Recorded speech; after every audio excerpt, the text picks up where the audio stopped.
সম্মানিত যাত্রীবৃন্দু, আপনাদের দৃষ্টি আকর্ষণ করছি, আমরা দৌলতদিয়া নৌ পুলিশ, পদ্মায় প্রচুর স্রোত।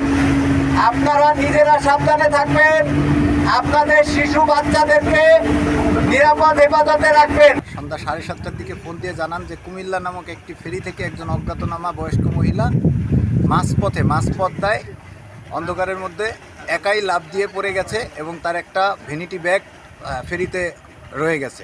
এই সংবাদের প্রেক্ষিতে আমরা তাৎক্ষণিকভাবে দৌলতদিয়া নৌ পুলিশ এবং পাটুরিয়া নৌ পুলিশ দুই থানার থেকে আমরা দুইটা টিম স্পিড বোট যোগে আমরা তাৎক্ষণিকভাবে আমাদের অভিযান কার্যক্রম শুরু করি এবং ফেরিতে থাকা ভ্যানিটি ব্যাগে তার একটি এনআইডি কার্ড পাওয়া যায়, একটি স্ক্রিন লক করা মোবাইল ফোন পাওয়া যায়, স্বর্ণালঙ্কার থেকে রূপা থেকে শুরু করে আরও জিনিসপত্রাদি পাওয়া যায়। এই সূত্র ধরে ফোনে তার পরিবারের লোকজন ফোন দিয়ে আমাদেরকে তার পরিচয় নিশ্চিত করেন। তার পাশাপাশি এনআইডি কার্ডের সাথে আমরা এটা কর্পোরেট করে আমরা এটাকে নিশ্চিত হই যে যিনি নদী থেকে পড়েছেন এই মহিলা তিনি।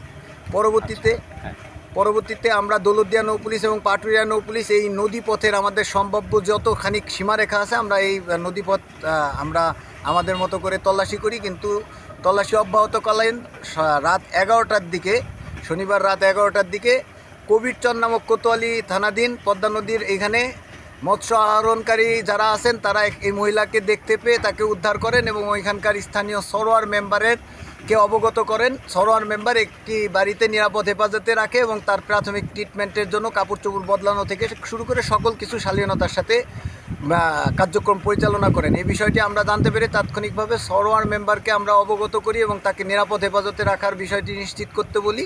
তার পাশাপাশি আমাদের সংশ্লিষ্ট কোতোয়ালি নৌ পুলিশ ফাঁড়ির একটি টিমকে তাৎক্ষণিক ওইখানে অবস্থান করে ভিকটিমকে আমাদের হেফাজতে নেওয়ার ব্যবস্থা করি। ভিকটিমকে আমাদের হেফাজতে নেওয়ার পরবর্তীতে ভিকটিমের নিকট আত্মীয় স্বজন আমাদের কাছে আসার পরে আমরা কোতোয়ালি নৌ পুলিশ ফাঁড়ির মাধ্যমে ভিকটিমকে তার নিকট আত্মীয় স্বজনের নিকট হস্তান্তর করি এবং তার রেখে যাওয়া ফেরিতে মালামাল, স্বর্ণালঙ্কার, রূপা থেকে শুরু করে যা জিনিসপত্র ছিল তা আমরা আমাদের দৌলতদিয়া নৌ পুলিশ ফাঁড়ির থেকে তার নিকট হস্তান্তর করতে সক্ষম হই।